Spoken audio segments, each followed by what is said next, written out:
In this video, I'm going to show you some amazing chess opening tricks and traps in the Fire-Witch Gambit.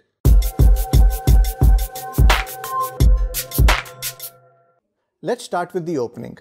d4, knight f6, c4, and then we play pawn to e5.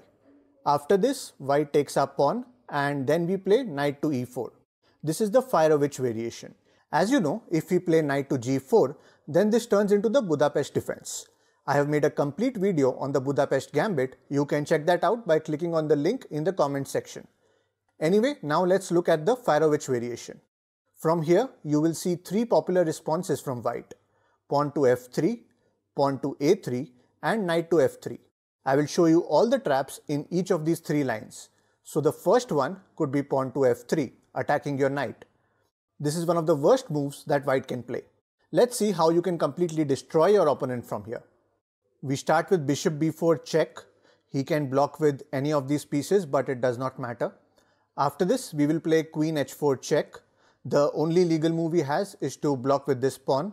Then we simply take this pawn with our knight. Now if pawn takes, then queen g3 is a checkmate. And if you play something like bishop b4 and takes your bishop, then knight to e4 is a beautiful checkmate.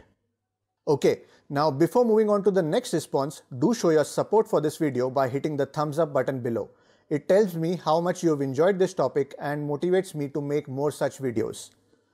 Now let's go back and look at the best move that white can play in this position, and that is pawn to a3. This prevents our bishop from checking the king. From here, we will play pawn to b6. It seems like a horrible move at first sight because we are allowing this queen to fork our rook and knight. But this is how we will set up our trap. So queen d5, and now what do? Well, we play another dubious looking move, bishop to b7. I'm sure your opponent will be surprised looking at this unusual move. If he finds this fishy and takes his queen back to play safe, then we already have a huge lead in development. But if he tries to be greedy and takes your bishop, then he's gone. Let me show you how.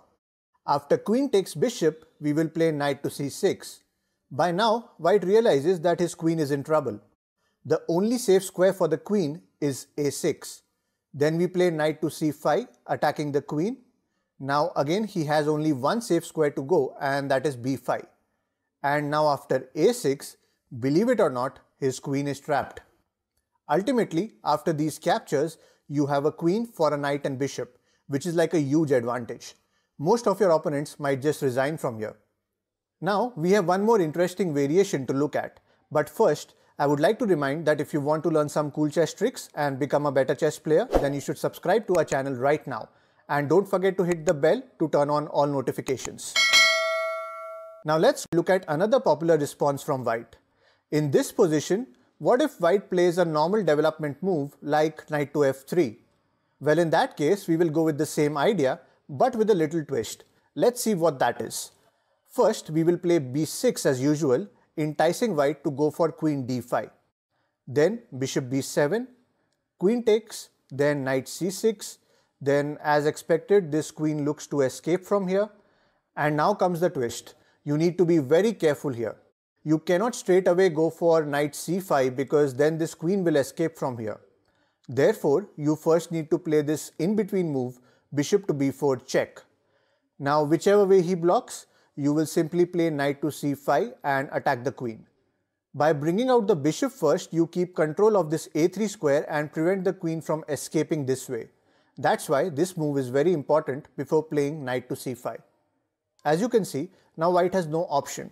He will have to move his queen, otherwise we can simply take it. He only has this square to go, so he plays queen to b5. And now we will exchange bishops so that we don't lose this bishop for free. And then again, we can play a6, and as you can see, this beautiful lady is gone. You should easily win this game from here. Okay, so it's puzzle time. In this position, it's your turn and you need to find the best move continuation for white. If you are able to find the solution to this puzzle, then share it in the comments below. I'm reading all your comments and will give them a heart if your explanation is correct. All the best guys, let's see how many of you can solve this. Well, don't forget to like this video, and if you haven't yet subscribed, then subscribe now. For some extra chess content, you can follow me on Instagram at ChessTalkOfficial. Thanks for watching.